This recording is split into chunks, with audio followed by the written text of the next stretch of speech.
Hello everyone. Today I'm going to show you a very powerful diagnostic tool to have if you're in the hobby of IR tank battling, the IR remote. Many of you, both newbies and veterans alike in this hobby, probably had at some point struggled with getting the IR battle system on one of your tanks to work, and have run into issues with testing the functionality. You may have been puzzled as to how you can actually test your IR emitter or your receiver, especially if it's your first tank or IR conversion and you don't have another vehicle available to shoot out the one under question. Even if you do own multiple vehicles, often it can be very tedious and bothersome to have to set up another tank and radio set just to be able to test the one that you're currently working on. One suggestion that I often hear addressing this issue is simply to shoot at a mirror.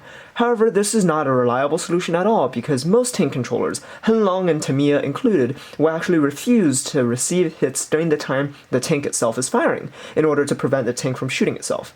Furthermore, even if this method did work, it doesn't isolate the faulty component. You have no way of telling whether it's the IR receiver that's malfunctioning or your emitter that's malfunctioning, or maybe even both, leaving you without a clue as to which one you may need to replace or fix. To address these issues, I designed this IR remote, which is capable of both receiving and transmitting IR signals, compatible with both Tamiya and Henglong codes. In addition, it also has the ability to test IR apples or receivers with its integrated 5-pin socket.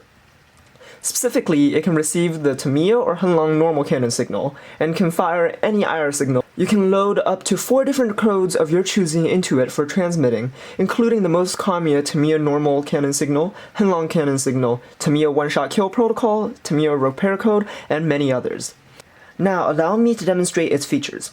It is optimized for convenience and thus features a very minimalistic control scheme with just a power switch and a controlled dial that doubles as a push button.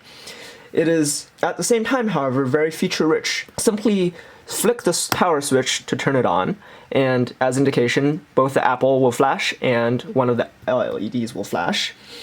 And to use, you can turn the knob to cycle through the different codes. So this one currently would be the IR Tamiya code.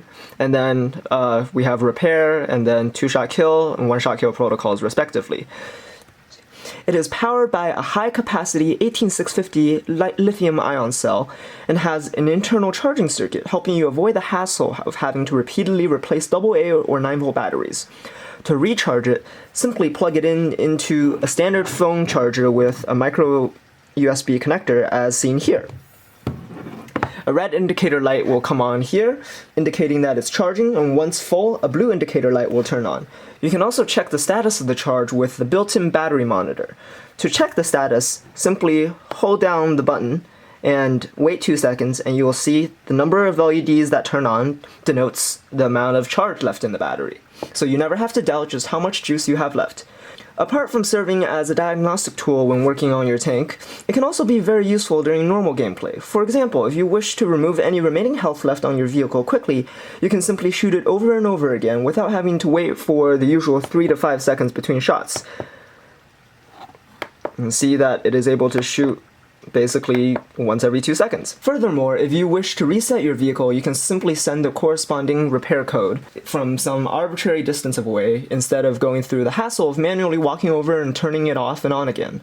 The integrated socket is compatible with all major IR receiver brands, following the Tamiya pin mapping order, allowing you also to directly test if a particular apple is functioning correctly. This remote will receive hits from itself while it is firing, allowing you to use it to test itself, as demonstrated now. I'm going to fire the standard Tamiya code and the apple will light up. And to show you that it only takes the Tamiya or Henglong codes, I'm going to switch to the 2-shot kill, and you will see that when I press the button, the apple does not light up. The signal lighting up simply indicates that it has been sent. Switching back to the Tamiya signal, when we fire, you see that the apple lights up. If you're interested in owning this useful tool yourself, please check out the link in the description below. Thanks for watching and happy tanking!